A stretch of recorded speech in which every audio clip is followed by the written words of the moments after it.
अभिनव अपनी माँ का इकलौता बेटा था और वह अपने ही ऑफिस की एक लड़की सिया को पसंद करता था। लेकिन अभिनव की माँ को सिया पसंद नहीं थी क्योंकि सिया की कुंडली में मांगलिक दोष था। मम्मी, मैं कह रहा हूँ ना, मैं सिया से ही शादी करूँगा, नहीं तो मैं जिंदगी भर कुंवारा ही रहूँगा और यह मेरा आखिरी फैसला है और अब मैं इस बात पर आपसे कोई बहस नहीं करना चाहता हूँ। तभी अभिनव की माँ कहती है, बेटा तू समझता क्यों नहीं? मैंने तेरे सामने सिया की कुंडली पंडित जी को दिखाई थी और उन्होंने सिया की कुंडली में मांगलिक दोष बताया है। अब तू ही बता, सब जानते हुए भी हम तेरी शादी एक मांगलिक लड़की से कैसे कर दे? तू जानता नहीं है क्या? जिसकी कुंडली में मांगलिक दोष होता है उसके जीवन साथी की मौत जल्दी हो जाती है। इसलिए मैं तुझे समझा रही हूँ, तू सिया को भूल जा। अभिनव की माँ ने उसे बहुत समझाया पर अभिनव नहीं माना। अभिनव ने कहा, जब मैंने सिया से प्यार किया था ना, तब मैंने उसकी कुंडली का मिलान नहीं किया था और ना ही मैं इन मिलानों को मानता हूँ। इसलिए अब बस मैं शादी करूँगा तो बस सिया से, और यह मेरा आखिरी फैसला है। आखिर माँ को अपने बेटे की जिद के आगे झुकना पड़ा और पंडित जी के कहे अनुसार पहले सिया की शादी एक पेड़ के साथ करवाई गई। फिर उसके बाद सिया और अभिनव की शादी हुई। सिया दुल्हन बनकर अभिनव के घर आ गई। अभिनव की माँ को सिया का मांगलिक होना अब भी खटक रहा था।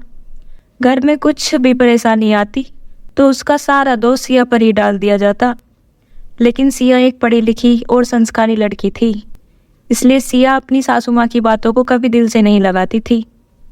ऐसे ही ससुराल में उसके दिन कट रहे थे। एक दिन अभिनव ऑफिस से जल्दी घर आ जाता है। तभी माँ उससे पूछती है, बेटा आज तुम इतनी जल्दी घर कैसे आ गए?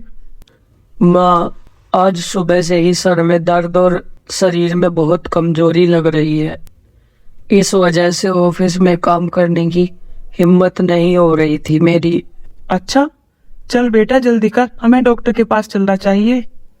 तब अभिनव और माँ डॉक्टर को दिखाने जाते हैं।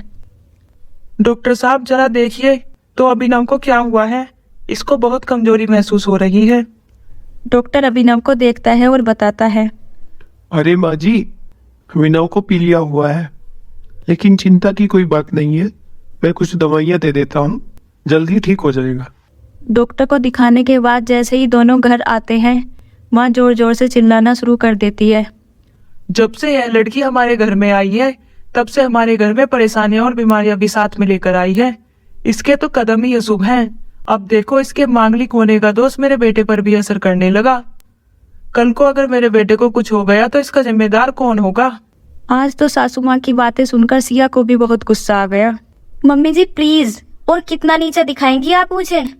आज तक मैं चुप रही क्योंकि मेरे घर वालों ने मुझे सिखाया था कि अपने बड़ों के सामने कभी उल्टा जवाब मत देना। लेकिन आज तो आपने हद ही कर दी। अगर आज मैं नहीं बोली तो मैं खुद को कभी जिंदगी में माफ नहीं कर पाऊंगी।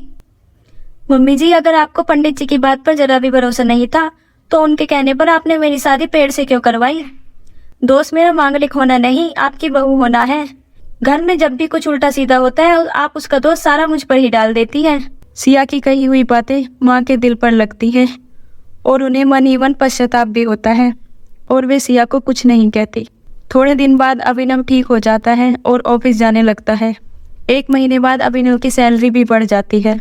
सिया, सिया, तुम कहाँ हो? जल्दी आओ। पता है, आज मेरा प्रमोशन भी हुआ है और सैलरी भी बढ़ गई है। ये सब तुम्हारी वजह से हुआ है। हाँ बेटा, सही है। सारा श्रेय अपनी बीवी को ही देना। अरे मेरा आशीर्वाद भी तो तेरी प्रगति के पीछे होगा या नहीं?